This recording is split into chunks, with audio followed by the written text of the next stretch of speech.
So fourth lines in traditional human design are known as opportunists, and in quantum human design are known as the stabilizer. And I really actually like the term opportunist. I'm a fourth line. And the thing about the opportunists is that they are tuned into what's going on. They kind of get a sense of what's happening around them. They can spot opportunities, and they like to network. They like to connect people with each other. They like to connect people with resources. They like to connect with resources. So they have this kind of sense of network, and they like to participate in it. They like to bring people in it. They like to have people move around in their network. And so I actually really like that. The reason it's been called stabilizer, I think, in quantum human design is it's meant to stabilize what's known as the upper trigram, which is basically the fourth, fifth, and sixth line profiles. Okay.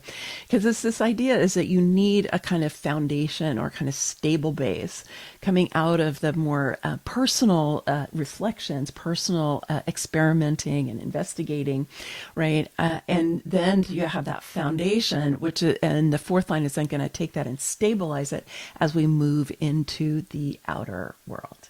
Fourth lines are kind of the person who might know everybody, right? But they might not be close to anybody. They might just kind of be around in the network, but not really drop in with people so much, because that can be a challenge for the fourth line sometimes. And so this might be like your class president, right? Somebody who's running an organization because they want to know everybody, but they're kind of off by their self.